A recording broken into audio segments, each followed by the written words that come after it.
potatoes in a rush that look like they took a long time, but they didn't, but it's potatoes.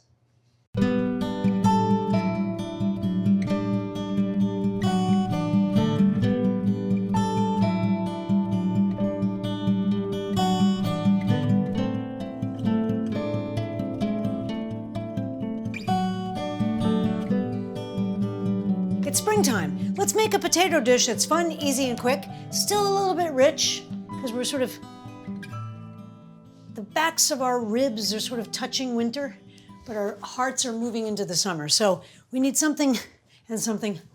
So we're going to make a sort of false fancy AF potatoes, okay?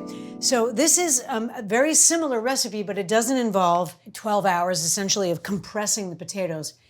Will it look the same? No. It will be slightly more rustic, but it's a very quick way to make a delicious side dish. So this is from the Culinary Cartel. It was on Instagram, and they said 20-minute, 11-hour potatoes, where I'm like, So anyway, here we go. How do you make it? It's really, really easy. You take a potato, okay? And just gonna use my Parusi Forester. Gonna cut the end off. I'm gonna use the mandolin. That's good.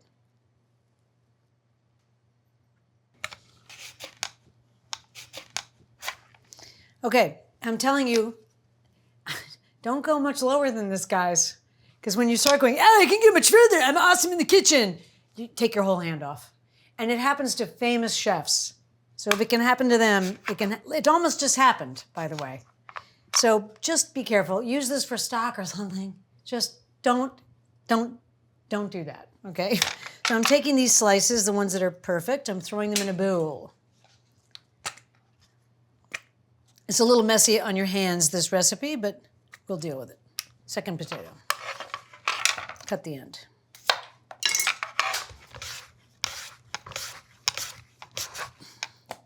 It's a good mandolin. This is the Behringer. It's a good mandolin. You'll find it in kind of a lot of professional kitchens. The ingredients are potatoes, butter. They want garlic, but as you know, I can't really digest garlic. Actually, I can, but I don't know. I just got used to not eating it. Little chopped up garlic. Oh, Mary. Isn't this nerve-wracking? Oh, it's more exciting than watching paint dry. Hold on. Oh boy, that's a dangerous piece right there. So there we go. Okay, butter, garlic, I think shallots. They don't say shallots, but I'm gonna put a little bit of shallot in this mix. I'm just gonna cut this up pretty fine because I kind of want it to disappear. So I'm just gonna,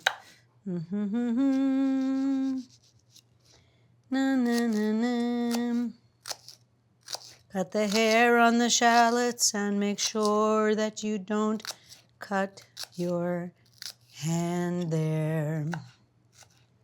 Little tiny pieces suitable for mignonette. Little tiny pieces. Make sure if you have long hair that you wear a hairnet. Okay, these are little teeny pieces. I'm gonna put these in like this. So I'm gonna pour some melted butter. This is about 4 tablespoons. Oh yeah. Salt and pepper. Salt and pepper is good. When they say seasoning, they mean salt and pepper. Season means put salt and pepper. I'm pretty sensitive to foods that are super duper salty. I can't stand that. So I'm kind of separating it and coating everybody in this yumminess, and then I'm gonna grate some Parmesan on there. Can you see how beautiful that is? I'm gonna prepare my muffin pan. Have you seen the muffin pan, the muffin pan, the muffin pan? Have you seen the muffin pan? He lives on Drury Lane, America, my home. As we've discussed, the Muffin Man features very strongly in a scene from Jaws. Do you know what scene? Don't say Nick. I'm just going to prepare my pan by spraying it with Everbake. Like this. There we go. Prepped and prepared with Everbake. The greatest spray. Much better than Baker's Joy, guys. Much better. You can do olive oil here too if you want. I'm going to grate some Parmesan and then we're ready to go. There's a little documentary about Parmesan, and once you've seen how it's made, you'll never buy Parmesan in a bottle again. You buy one large piece of Parmesan and you take good care of it. It will take you through many, many months. You can use the rind for cooking. And as we've discussed before, it was so treasured in the past, historically, that the great diarist, Samuel Pepys, and we're actually shooting this 2 days before the Stone Feast, which was a feast that he celebrated every year after he had his bladder stone removed in the 1600s. And he survived, so he celebrated the Stone Feast every year. But anyway, when the Great Fire of London broke out in 1666, the only thing he saved or got from his backyard was a wheel of Parmesan.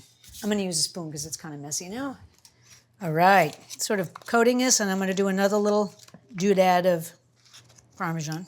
And then we're going to put it in the oven at about 350 or a little bit hotter. Now, she wants you to cover it with tinfoil and then uncover it at the end.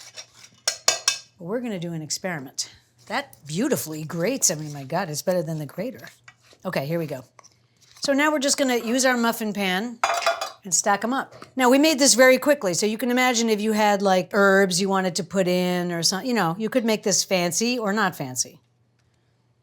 I would try to make them all the same size, but I'm not trying very hard to do that. Those are like not the same size, but it's okay. So I have an idea. I think that in order to make them more like the 11-hour ones, they need to have a weight on them. So I'm going to use pickle weights on them, on some of them. And some of them we're not going to do that. How easy is this?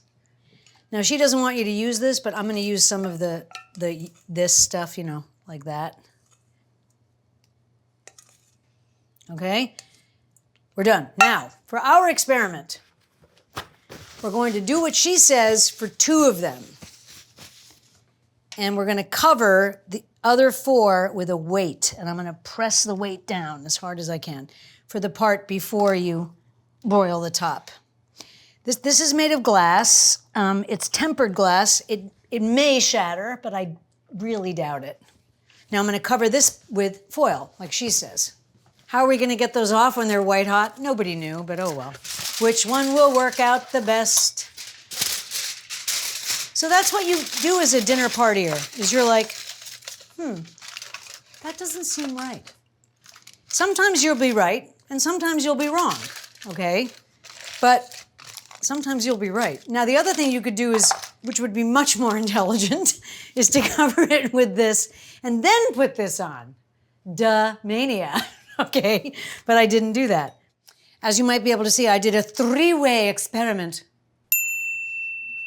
where one has the weights on top of the foil, one is just foil, and one is weight directly on top of the potatoes. Here we go. Voila! Restez ici. Voilà. Couchez bien. Potatoes.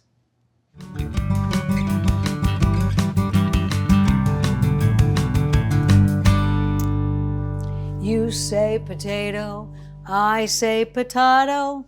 So the front 2 are the ones that had the weight directly on them. Just checking to see if it's done. Yes.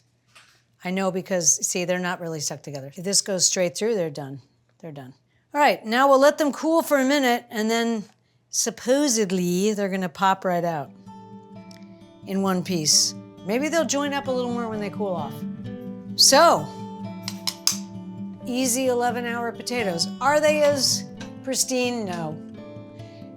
Do they smell and look good? Yes. Let's see how they cut. Well, it sort of resembles an 11-hour potato. I guess if you use thinner slices, it really would, right?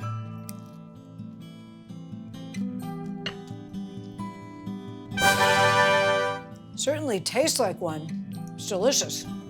You know what? Maybe the slices should be thinner. Anyways, quick, fancy potatoes delivers.